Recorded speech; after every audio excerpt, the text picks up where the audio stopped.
अस्सलाम वालेकुम। आज की इस वीडियो में हम बात करेंगे थायरॉक्सिन टैबलेट के बारे में। थायरॉक्सिन एक सिंथेटिक हार्मोन रिप्लेसमेंट थेरेपी है। थायरॉक्सिन को 1927 में फर्स्ट टाइम बनाया गया और WHO के मुताबिक ये एसेंशियल मेडिसिन लिस्ट में आती है और सिंथेटिक थायरॉक्सिन को 1972 में इंट्रोड्यूस करवाया गया। सबसे पहले हम बात कर लेते हैं कि थायरॉक्सिन हमें क्यों चाहिए होती है और हमारे जिस्म में ये क्या काम करती है। तो हमारे जिस्म में गर्दन में गले के बिल्कुल सामने एक बटरफ्लाई शेप का एक हार्मोन ग्लैंड होता है जिसको थायराइड ग्लैंड कहते हैं। थायराइड ग्लैंड थायरॉक्सिन बनाता है और थायरॉक्सिन को T4 भी कहा जाता है। थायरॉक्सिन जिस्म में अहम किरदार अदा करता है। थायरॉक्सिन थायराइड ग्लैंड में प्रोड्यूस होने के बाद यह खून में शामिल हो जाता है जहां से जिगर में पहुंचकर एक्टिव हो जाता है। थायरॉक्सिन हार्मोन मेटाबॉलिज्म में या हार्ट फंक्शंस में या ब्रेन ग्रोथ में या डाइजेस्टिव सिस्टम में या मस्कुलर एक्टिविटी में काम करता है। जिस्म के तकरीबन तमाम कामों और बॉडी सिस्टम्स में थायरॉक्सिन का कुछ न कुछ अमल दखल है। खून में थायरॉक्सिन लेवल चेक करने के लिए T3, T4 और TSH टेस्ट करवाया जाता है जिसको थायराइड प्रोफाइल टेस्ट कहा जाता है। अगर जिस्म में थायरॉक्सिन लेवल नॉर्मल वैल्यू से कम आए तो इसका मतलब है कि जिस्म में थायराइड ग्लैंड सही काम नहीं कर रहा। थायराइड ग्लैंड कम थायरॉक्सिन प्रोड्यूस कर रहा है। जिस्म में कम थायरॉक्सिन प्रोड्यूस होने की वजह से मुख्तलिफ अलामात नज़र आती हैं जिसकी बिना पर हाइपोथायराइडिज्म का मरीज़ कहा जाता है। अब पहले थायरॉक्सिन कम होने की वजूहात देखते हैं, फिर अलामात देखते हैं। हाइपोथायराइडिज्म की वजह जिस्म में आयोडीन डेफिशिएंसी या इम्यून सिस्टम डिसऑर्डर जिसकी वजह से हार्मोनल इम्बैलेंस हो जाए या हार्मोनल डिसऑर्डर हो जाता है। इसके अलावा ड्रग इफ़ेक्ट या जेनेटिक फैमिली हिस्ट्री भी एक वजह हो सकती है। अगर हम बात करें हाइपोथायराइडिज्म की सिम्टम्स यानी इसके अलामात के बारे में तो जिस्म में जितना थायरॉक्सिन लेवल कम होगा अलामात उतनी ही ज़्यादा होंगी। हाइपोथायराइडिज्म बीमारी की शरह बालिग अफराद में ज़्यादा है और बालिग अफराद में मर्दों के मुकाबले में ख़वातीन में हाइपोथायराइडिज्म की बीमारी ज़्यादा पाई जाती है। बच्चों में ये बीमारी बहुत कम पाई जाती है लेकिन बच्चों में हाइपोथायराइडिज्म बीमारी की अलामात बहुत जल्दी और वाज़िया नज़र होती हैं यानी कि वाज़िया ज़ाहिर होती हैं क्योंकि बच्चों में थायरॉक्सिन कम होने की वजह से बच्चों की नशोनमा यानी कि ग्रोथ रुक जाती है। और इसके अलावा बच्चों और बालिग अफराद में जिस्म में हर वक्त बहुत ज़्यादा थकावट होना, वज़न में ज़्यादती हो जाना, जिस्म में कमज़ोरी, सख्त खुरदरे बालों का बहुत ज़्यादा गिरना या सर्दी बहुत ज़्यादा लगना, पट्ठों में दर्द, खिंचाव, अकड़ाव या अक्सर अफराद को कॉन्स्टिपेशन यानी कि कब्ज़ होने की बार बार शिकायत होती है। डिप्रेशन, यादाश्त में कमी या चिड़चिड़ापन भी बहुत ज़्यादा पाया जाता है। अगर ये अलामात मिलें तो थायराइड प्रोफाइल जिसमें T3, T4, TSH करवाया जाता है और अगर ब्लड में थायरॉक्सिन लेवल कम हो, बॉडी में थायरॉक्सिन लेवल कम हो, बॉडी में थायरॉक्सिन लेवल कम प्रोड्यूस हो रहा हो तो इन अलामात को ख़त्म करने के लिए बॉडी फंक्शंस को ठीक रखने और हार्मोन बैलेंस यानी कि थायरॉक्सिन को मेंटेन करने के लिए थायरॉक्सिन टैबलेट का इस्तेमाल करना पड़ता है।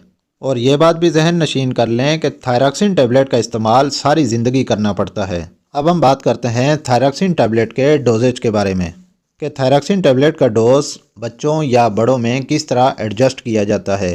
तो थायरॉक्सिन टैबलेट का डोज डिपेंड करता है पेशेंट की कंडीशन पे, पेशेंट के साइन सिम्टम्स पे, के अलामात कितनी ज़्यादा हैं और पेशेंट में टॉलरेंस कितना है तो उस हिसाब से ही थायरॉक्सिन टैबलेट का डोज एडजस्ट किया जाता है। ऐसे अफराद जो 12 साल से ज़्यादा उम्र के हैं या एडल्ट हैं तो dose according to body weight इस्तेमाल किया जाता है। जो यूजुअल डोज़ होता है वो 1.7 माइक्रोग्राम पर केजी बॉडी वेट के हिसाब से इस्तेमाल किया जाता है और ऐसे पेशेंट्स में प्यूबर्टी कंप्लीट होनी चाहिए।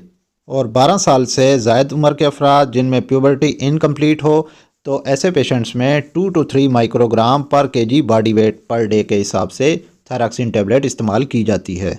इसके अलावा ऐसे बच्चे जो 6 साल से 12 साल की उम्र के दरमियान हों तो ऐसे बच्चों में 4 to 5 माइक्रोग्राम पर केजी बॉडी वेट के हिसाब से थायरॉक्सिन टैबलेट एडजस्ट की जाती है। इसके अलावा थायरॉक्सिन सॉल्यूशंस यानी लिक्विड फॉर्म में भी इस्तेमाल किया जाता है जो कि बच्चों में इस्तेमाल किया जाता है। ऐसे बच्चे जो 1 साल से 5 साल की उम्र के दरमियान हों तो ऐसे बच्चों में 5 to 6 माइक्रोग्राम पर केजी और ऐसे बच्चे जो 6 साल से 12 महीनों की उम्र के दरमियान हों तो ऐसे बच्चों में 6 to 8 माइक्रोग्राम पर केजी और ऐसे बच्चे जो 3 to 6 मंथ के साथ हों तो ऐसे बच्चों में 8 to 10 mg पर केजी बॉडी वेट के हिसाब से थायरॉक्सिन टैबलेट का डोज एडजस्ट किया जाता है। अब थायरॉक्सिन टैबलेट मुख्तलिफ़ कंपनीज़ बना रही होती हैं और मुख्तलिफ़ स्ट्रेंथ के साथ बना रही होती हैं लेकिन जो सबसे ज़्यादा इस्तेमाल की जाती है वो 50 माइक्रोग्राम्स वाली है। और थायरॉक्सिन टैबलेट की कलर कोडिंग की गई है, यानी कि माइक्रोग्राम्स के हिसाब से इसकी कोडिंग की गई है और कलर कोडिंग के हिसाब से ही इसको पहचाना जाता है। अगर हम बात करें थायरॉक्सिन टैबलेट के तरीका इस्तेमाल के बारे में, तो थायरॉक्सिन टैबलेट नाश्ते से 1 घंटा पहले इस्तेमाल करनी चाहिए, और अगर थायरॉक्सिन सिरप का इस्तेमाल कर रहे हैं तो खाने से आधा घंटा पहले सिरप ले लेना चाहिए। और किसी दिन आप अगर टैबलेट लेना भूल जाते हैं या आपने गोली नहीं खाई और आपको जब याद आया कि मेडिसिन लेनी है, तो जितनी जल्दी मुमकिन हो सके थायरॉक्सिन का डोज़ ले लें। अगर मेडिसिन लेने का नेक्स्ट डोज़ का टाइम करीब है तो पहले डोज़ को स्किप कर दें और सिर्फ नेक्स्ट डोज़ ही लें। डोज़ को डबल नहीं करना चाहिए।